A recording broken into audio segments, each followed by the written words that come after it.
Hi friends, ಹೇಗಿದ್ದೀರಾ? ಮೂರು ಲೋಕಗಳ ಅಧಿಪತಿಯಾದ ಶಿವನನ್ನು ಎದುರಿಸುವ ಶಕ್ತಿಯು ಯಾವುದು ಈ ಪ್ರಪಂಚದಲ್ಲಿ ಇಲ್ಲ. ಏಕೆಂದರೆ ಆದಿಯು ಅವನೇ, ಅಂತ್ಯವೂ ಅವನೇ. ಇಂತಹ ತ್ರಿಲೋಕದ ದೇವನಾದ ಶಿವನ ಜನ್ಮ ಹೇಗಾಯಿತು? ಹಾಗೆ ಅವನ ತಂದೆ ಯಾರು, ತಾಯಿ ಯಾರು? ಶಿವನು ಎಲ್ಲಿ ಶಿಕ್ಷಣವನ್ನು ಪಡೆದನು ಮತ್ತು ಯಾರಿಗೆ ಗುರುವಾಗಿ ಶಿಕ್ಷಣವನ್ನು ಹೇಳಿಕೊಟ್ಟನು? ಹೀಗೆ ಹಲವಾರು ಆಲೋಚನೆಗಳು ನಿಮಗೆ ಯಾವತ್ತಾದರೂ ಬಂದಿದೆಯಾ? ಹಾಗಾದರೆ ಈ ವಿಡಿಯೋನ ಎಲ್ಲೂ ಮಿಸ್ ಮಾಡದೆ ಪೂರ್ತಿಯಾಗಿ ನೋಡಿ. ಈ ವಿಡಿಯೋ ತುಂಬ ಇಂಟ್ರೆಸ್ಟಿಂಗ್ ಆಗಿ ಇರಲಿದೆ. ಸ್ನೇಹಿತರೆ, ನಾವು ಮೊದಲು ಶಿವಪುರಾಣದ ಕಥೆಯ ಮೂಲಕ ಶಿವನ ಜನ್ಮ ಹೇಗಾಯಿತು ಎಂದು ತಿಳಿಯೋಣ. ಶಿವಪುರಾಣದ ಪ್ರಕಾರ ಶಿವನು ಸ್ವಯಂ ಜನ್ಮ ತಾಳಿದವನು. ಅಂದರೆ ಶಿವನಿಗೆ ಯಾವುದೇ ತಂದೆ ತಾಯಿ ಇಲ್ಲವೆನ್ನುವುದನ್ನು ನಾವು ಅರ್ಥೈಸಿಕೊಳ್ಳಬೇಕು. ಭಗವಂತ ಶಿವನಿಗೆ ಪಂಚಭೂತಗಳನ್ನು ಕಂಟ್ರೋಲ್ ಮಾಡುವ ಶಕ್ತಿ ಮತ್ತು ಯಾವುದೇ ಮೃತ್ಯುವಿನ ಭಯ ಕೂಡ ಅವನಿಗೆ ಇರುವುದಿಲ್ಲ.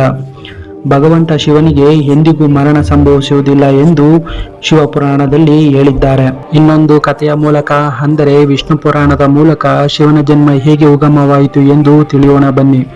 ಸ್ನೇಹಿತರೆ, ವಿಷ್ಣು ಪುರಾಣದ ಮೂಲಕ ವಿಷ್ಣುವಿನ ತೇಜಸ್ಸಿನಿಂದ ಶಿವನ ಜನ್ಮವಾಯಿತು ಎಂದು ಹೇಳಲಾಗುತ್ತದೆ. ಆದರೆ ಶಿವಪುರಾಣ ಮತ್ತು ವಿಷ್ಣು ಪುರಾಣಗಳಲ್ಲಿ ಅವರ ದೈವ ಭಕ್ತಿಯ ಅನುಗುಣವಾಗಿ ಬರೆಯಲಾಗಿದೆ ಎನ್ನುತ್ತಾರೆ. ಹೀಗೆ ಭಗವಂತ ಶಿವನ ಜನ್ಮ ಕುರಿತು ನಮ್ಮ ಮನೆಗಳಲ್ಲಿಯೂ ಕೂಡ ಅಜ್ಜಿ ತಾತಂದಿರುಗಳು ಹೇಳಿರುವ ಕಥೆ ನೆನಪಾಗುತ್ತದೆ. ಅದೇನೆಂದರೆ, ಭಗವಂತ ಶ್ರೀ ವಿಷ್ಣುವಿಗೂ ಮತ್ತು ಬ್ರಹ್ಮನಿಗೂ ಯಾರು ಮೇಲು ಎಂಬ ಆರ್ಗ್ಯುಮೆಂಟ್ ಶುರುವಾಗುತ್ತದೆ. ಇದರ ಮಧ್ಯದಲ್ಲಿ ಒಂದು ದೊಡ್ಡ ಆಕಾರದ ಕಂಬವು ಪ್ರತ್ಯಕ್ಷವಾಗಿ ಅದರಿಂದ ಓಂ ಎಂಬ ಶಬ್ದವು ಬರತೊಡಗುತ್ತದೆ.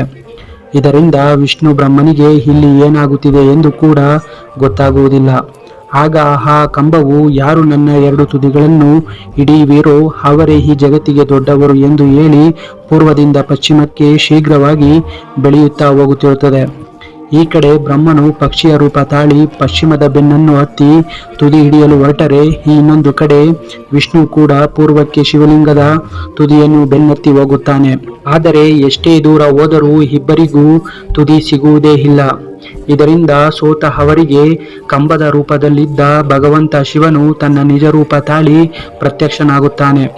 ಇದರಿಂದ ವಿಷ್ಣು ಬ್ರಹ್ಮರು ನಮಗಿಂದ ಭಗವಂತ ಶಿವನೇ ಈ ಸೃಷ್ಟಿಗೆ ದೊಡ್ಡವನು ಎಂದು ನಂಬುತ್ತಾರೆ ಮತ್ತು ಶಿವನೇ ಈ ಮೂರು ಲೋಕಗಳ ಸೃಷ್ಟಿಕರ್ತ ಎಂದು ನಂಬುತ್ತಾರೆ.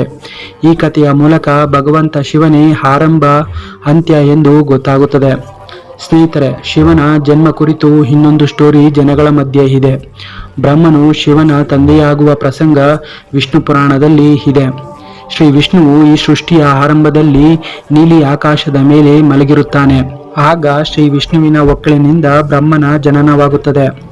ಈ ಇಬ್ಬರು ಸೇರಿ ಸೃಷ್ಟಿಯನ್ನು ಹೇಗೆ ಆರಂಭಿಸಬೇಕೆಂದು ಮಾತನಾಡಿಕೊಳ್ಳುತ್ತಿರುತ್ತಾರೆ. ಆವಾಗ ಶ್ರೀ ಭಗವಂತ ಶಿವನು ಪ್ರತ್ಯಕ್ಷವಾಗಿ ನಂತರ ಕ್ಷಣಾರ್ಧದಲ್ಲಿ ಕಣ್ಮರೆಯಾಗುತ್ತಾನೆ. ಇದನ್ನು ನೋಡಿದ ಬ್ರಹ್ಮನು ಶಿವನನ್ನು ಗುರುತಿಸಲಾಗದೆ ಕಂಗಾಲಾಗಿರುತ್ತಾನೆ. ಆವಾಗ ಶ್ರೀ ವಿಷ್ಣು ಬ್ರಹ್ಮನಿಗೆ ತನ್ನ ದಿವ್ಯ ದೃಷ್ಟಿಯ ಮೂಲಕ ಶಿವನು ಕೂಡ ಈ ಸೃಷ್ಟಿಯ ಮೂಲ ಕರ್ತ ಎಂದು ನೆನಪಿಸುತ್ತಾನೆ. ಆಗ ಬ್ರಹ್ಮನಿಗೆ ತನ್ನ ತಪ್ಪಿನ ಅರಿವಾಗಿ ಮುಂದಿನ ಜನ್ಮದಲ್ಲಿ ಶಿವನನ್ನು ತನ್ನ ಮಗನಾಗಿ ಹುಟ್ಟಲು ಕೇಳಿಕೊಳ್ಳುತ್ತಾನೆ. ಇದರಿಂದ ಶಿವನು ಬ್ರಹ್ಮನ ಮಾತಿನ ವಿನಂತಿಯನ್ನು ಈಡೇರಿಸುತ್ತಾನೆ. ಹೀಗೆ ಬ್ರಹ್ಮನು ಶಿವನಿಗೆ ತಂದೆಯಾಗುವ ಪ್ರಸಂಗವನ್ನು ವಿಷ್ಣು ಪುರಾಣದಲ್ಲಿ ಹೇಳಿದ್ದಾರೆ. ಸ್ನೇಹಿತರೆ, ಲಕ್ಷ್ಮೀ ಪುರಾಣದಲ್ಲಿಯೂ ಕೂಡ ಶಿವನ ಜನ್ಮ ಹೇಗೆ ಆಯಿತು ಎಂದು ಹೇಳಿದ್ದಾರೆ. ಶ್ರೀ ಲಕ್ಷ್ಮಿಯು ಶ್ರೀ ನಾರದ ಮುನಿಯನ್ನು ಕೇಳುತ್ತಾರೆ, ಹೇಗೆ ಶ್ರೀ ವಿಷ್ಣು ಮತ್ತು ಶಿವ ಮತ್ತು ಬ್ರಹ್ಮನಿಗೆ ಜನ್ಮವಾಯಿತು ಎಂದು. ಆಗ ಶ್ರೀ ನಾರದ ಮುನಿಯು ಬ್ರಹ್ಮನಲ್ಲಿ ಈ ಪ್ರಶ್ನೆಯನ್ನು ಇಡುತ್ತಾರೆ. ಆಗ ಬ್ರಹ್ಮನು ನಮ್ಮ ಮೂವರಿಗೂ ಜನ್ಮ ಕೊಟ್ಟಿದ್ದು ಶ್ರೀ ಆದಿಶಕ್ತಿ ದೇವಿ ಎಂದು ಹೇಳುತ್ತಾರೆ. ಅಷ್ಟಕ್ಕೆ ಬಿಡದ ನಾರದ ಮುನಿಯು ಇನ್ನೊಂದು ಪ್ರಶ್ನೆಯನ್ನು ಕೂಡ ಕೇಳಿಬಿಡುತ್ತಾರೆ.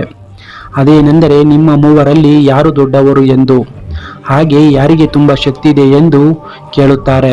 ಆವಾಗ ಬ್ರಹ್ಮನು, ಈ ಜಗತ್ತಿಗೆ ಸೃಷ್ಟಿಕರ್ತ ನಾನೇ, ಆದ್ದರಿಂದ ಈ ಜಗತ್ತಿಗೆ ದೊಡ್ಡವನು ನಾನೇ ಎಂದು ಹೇಳುತ್ತಾನೆ. ಆದರೆ ವಿಷ್ಣು, ನೀನು ನನ್ನ ಒಕ್ಕಲಿನಿಂದ ಹುಟ್ಟಿದ್ದೀಯ, ಆದ್ದರಿಂದ ಇಲ್ಲಿ ಸರ್ವಾಂತರ್ಯಾಮಿ ಕೂಡ ನಾನೇ ಮತ್ತು ಈ ಜಗತ್ತಿಗೆ ದೊಡ್ಡವನು ಕೂಡ ನಾನೇ ಎಂದು ವಾದಕ್ಕೆ ನಿಲ್ಲುತ್ತಾರೆ. ಆವಾಗ ಭಗವಂತ ಶಿವನು ಪ್ರತ್ಯಕ್ಷವಾಗಿ, ನನ್ನ ಅಂಶದಿಂದ ಹುಟ್ಟಿರುವಿರಿ. ಅದು ಹೇಗೆಂದರೆ, ಶ್ರೀ ಆದಿಶಕ್ತಿಯು ಮೊದಲು ನನಗೆ ಜನ್ಮ ಕೊಡುತ್ತಾಳೆ. ಆಗ ಆದಿದೇವಿಯು ನನ್ನನ್ನು ಮದುವೆಯಾಗಲು ಕೇಳುತ್ತಾಳೆ. ಯಾಕೆಂದರೆ ಆದಿದೇವಿಯು ಸೃಷ್ಟಿಯನ್ನು ಶುರು ಮಾಡಬೇಕಾಗಿರುತ್ತದೆ. ಆದರೆ ನಾನು ಆದಿದೇವಿಗೆ, ನೀವೇ ಜನ್ಮ ಕೊಟ್ಟಿದ್ದೀರಿ, ಆದ್ದರಿಂದ ನಾನು ನಿಮ್ಮನ್ನು ಮದುವೆಯಾಗಲು ಸಾಧ್ಯವಿಲ್ಲ ಎಂದು ಹೇಳುತ್ತೇನೆ. ಆವಾಗ ಆದಿದೇವಿಯು, ಸರಿ, ಹಾಗಾದರೆ ನಿನಗೆ 2 ವರಗಳನ್ನು ಕೊಡುತ್ತೇನೆ, ಆದ್ದರಿಂದ ಈ ಸೃಷ್ಟಿ ಶುರು ಮಾಡಬೇಕು ಎಂದು ಹೇಳುತ್ತಾಳೆ. ಆಗ ನಾನು ಆ ಮೊದಲ ವರದಲ್ಲಿಯೇ ನಿಮ್ಮನ್ನು ಸೃಷ್ಟಿಯಾಗಬೇಕೆಂದು ಕೇಳಿಕೊಂಡಿದ್ದೇನೆ. ನಂತರ 2ನೇ ವರದಲ್ಲಿ ಸೃಷ್ಟಿಕರ್ತನಾಗಿ ಆರಂಭವು ನಾನೇ, ಅಂತ್ಯವೂ ನಾನೇ ಆಗಿರಬೇಕು ಎಂದು ಕೇಳಿಕೊಂಡಿರುವೆ ಎಂದು ಶ್ರೀ ಭಗವಂತ ಶಿವನು ವಿಷ್ಣು ಬ್ರಹ್ಮರಿಗೆ ಹೇಳುತ್ತಾನೆ. ಹೀಗೆ ಹಲವಾರು ಕಥೆಗಳು ಶಿವನ ಜನ್ಮ ಕುರಿತು ಬರೆಯಲಾಗಿದೆ. ಆದರೆ ಇದರಲ್ಲಿ ಶಿವನ ಜನ್ಮ ಕುರಿತು ಯಾವುದೂ ಸತ್ಯವೆಂದು ಹೇಳಲು ಅಸಾಧ್ಯ. ಇಷ್ಟು ಶಿವನ ಜನ್ಮ ಕುರಿತು. ಆದರೆ ಶಿವನ ಗುರು ಯಾರು ಎಂದು ನೋಡೋಣ. ಸ್ನೇಹಿತರೆ, ಶಿವನಿಗೆ ಹಲವು ಪುರಾಣಗಳ ಪ್ರಕಾರ ಯಾವುದೇ ಗುರು ಇಲ್ಲ. ಯಾಕೆಂದರೆ ಆರಂಭವೂ ಅವನೇ, ಅಂತ್ಯವೂ ಅವನೇ. ಆದರೆ ಅವನು ಯಾರಿಗೆ ಶಿಕ್ಷಣ ಹೇಳಿಕೊಟ್ಟನು ಅಂತ ಹೇಳುವುದಾದರೆ, ಸಪ್ತ ಋಷಿಗಳಿಗೆ ಅವನು ಶಿಕ್ಷಣವನ್ನು ನೀಡುತ್ತಾನೆ. ಸ್ನೇಹಿತರೆ, ಇಷ್ಟು ಈ ವಿಡಿಯೋದ ಮಾಹಿತಿ ಅಂತ ಹೇಳ್ತಾ, ಈ ವಿಡಿಯೋ ಇಷ್ಟವಾಗಿದ್ದರೆ ನಮ್ಮನ್ನು ಲೈಕ್ ಮಾಡುವುದರ ಮೂಲಕ, ಇನ್ನು ಯಾರು ಸಬ್ಸ್ಕ್ರೈಬ್ ಆಗಿಲ್ಲ ಅಂದರೆ ಸಬ್ಸ್ಕ್ರೈಬ್ ಮಾಡುವುದರ ಮೂಲಕ ನಮ್ಮನ್ನು ಸಪೋರ್ಟ್ ಮಾಡಿ ಅಂತ ಹೇಳ್ತಾ, ನಮಸ್ಕಾರ ಸ್ನೇಹಿತರೆ.